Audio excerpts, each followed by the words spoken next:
Asiri ya tonu a kan harin da aka kawo a jamhuriyar Nijar.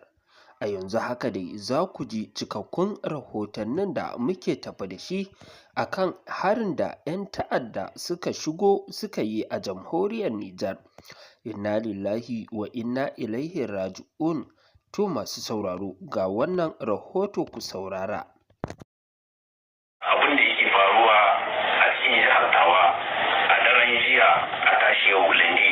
na har da aka kai filin jirgi na jihar Tawa. Kuma za mu yi amfani da wannan damar mu tura ma al'ummar Nijar saƙo na tunatarwa na kira da cewa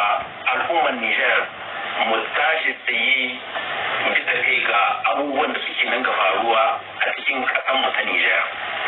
Sannan kuma kira da za mu yi na gaba za mu yi kira ga sojawan Nijar kafa gaba ɗai daga sabon ɗauka har tsofaffi na cewa aikin da kuke yi muna jinjina muku da fama da kokarin da kuke yi kuma muna kira da cewa ku sa ido sosai a cikin ƙasa ku sa ido sosai abubuwan da suke faruwa saboda rahotannin sirri yana nan ga daga cikin jami'an tsaron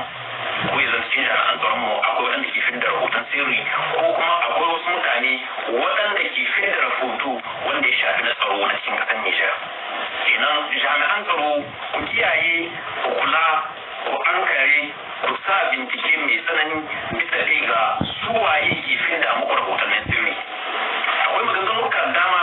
waɗanda ba mu son mu kawo cikin gari su ciwo abubuwan da suke faruwa a ƙasar Nijar. Amma kiran da za mu yi zuwa ga al'ummar Nijar ko kuma kiran da za mu yi zuwa ga jami'an tsaron Nijar shine ku lura ku gane ku hankali ku sa bincike sosai mai tsanani a cikin jami'an tsaro da kuma waɗanda kuke ma'amala na yau da gobe da su.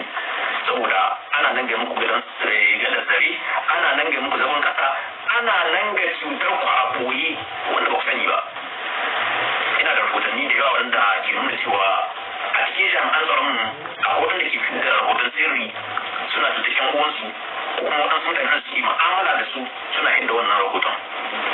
Kira na gaba zuwa ga al'ummar Nijar, talakawa,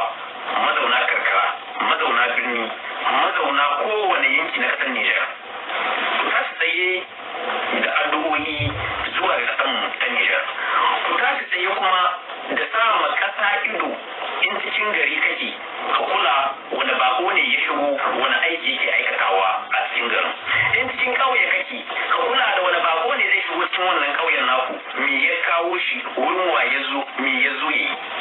In kuma cikin gona kake ka kula su wa yake shawaki wannan yankin naku da yadda kuka ga abin da ba ku yarda da shi ba yana da kyawu ku ɗauki mataki zuwa ga sanar da jami'an tsaro in kuma da shi ma samun rahoton da ya kira dama na cewa ko an kira jami'an tsaro an gaya musu ba su tafiya ba kawai na su da iya ba haka mutane ke gani mutane suna kuka da irin wannan abun akwai an sun ga matsala ma ko an kira jami'an tsaro ba su tafiya kenan mu kiran da muke yan ƙauyuka waɗanda kuke fama da tashin hankali waɗanda yan da ake iske suna kashe ku abinda za ku yi ku tashi tunda an ce mobilization general ne ake yi yan kasa gaba ɗaya su tashi su tsare kasa kenan gwamnati ya ba kowa dama ya ɗauki makami ya tsare kai shi ku saurara da kyau fa kar ku je ku yi abin da ba a ce ku yi ba a ce ku je ku ɗauki makami ku kai ma wasu hari ba ku tashi ku ɗauki makami ku tsare kanku da kanku in an ga kama ku hari cikin garin kuna da damar da za ku rama harin da aka kawo ku kare kanku kenan kuma wannan bindigogin da za ku sai waɗannan makamman ku je ku musu rajista kar a zo zuwa gaba a kai ma wani ƙauye hari wasu ito su ce mu ba mu sani ba ko kuma mu gwamnati bai tsare ku tashi ku a gari kanku Allah shi kama mu saboda wanga abun da shi faruwa a ƙasar Nijar ya nuna cewa harakar tsaro dai gwamnati ya kasa wurin tsaro da shi ke sojawan mu Allah ya musu albarka suna kokari iya nasu kokarin da Allah ya wadatar amma dai wurin tsaro magana ta gaskiya kowa ya sani gwamnati ya kasa tsari al'ummar Nijar kenan talakawa ku da ke iskiya daga ruwan ku a kashe ku da ke iskiya daga ruwan ku a tada ku da ake ma barazana kullum a hana ku kasuwanci a hana ku noma a hana ku kiwo a hana ku duk wani abu wanda zai ciyar da ku gaba wallahi in a yau kuka tashi kuka haɗa kanku kuka ɗauki makamai kuka sa ƙauyukan ku ido kun kai sintiri da kyau za ka ci wannan abun an samu kwanciyar hankali ƙauyukan ku sun zauna lafiya waɗanda ke hana ku noma sun bari waɗanda ke hana ku kiwo sun bari, waɗanda ke hana ku kasuwanci sun bari, saboda ni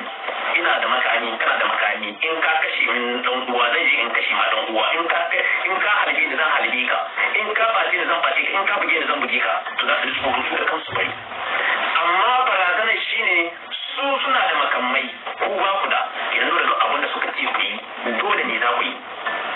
Idan muna kira ga 'yan ƙauyen da ke fama da barazana, kan gobe ku kira mu ku ce a'a ko mun kira 'yan sojawa ba su tahiya, in mun kira iko ma ba su tahiya. Kun ga iyaye da hannun iko yanzu hannun ku ne. Matsalar haɗin kai ne da ba ku da al'umma kowane ƙauye ku tsaya ku haɗa kanku, ku tsaya ku haɗa kanku, ku sai makamman ku tsare kanku. Kun ga kowane yanki na ƙasar Nijar sauran yankuka sun sai makamai sun rike kansu. Wallahi kar a yi ciki ku a yi muku irin kisan gillar da ake ma al'ummar Najeriya. Ba mu fata, ba mu san kuma abin ya kai haka. Shi yasa muke ma al'ummar Nijar hannunka mai sanda na cewa wanga barazana da ake yi, waɗanda suke san gillar da ake iske al'umma ba su so ba su sha ba a kashe. Ba mu fatan ya kai nan. Muddin sun ka san cikin garuruwan akwai makamai gare ku aje, wallahi ba su tun karo. Kenan 'yan ƙauyukan da ke fama da barazana da rashin tsaro, ku tashi ku agaji kanku, ku taimaka manku. In ma gwamnati ya fito ya nuna muku ba ku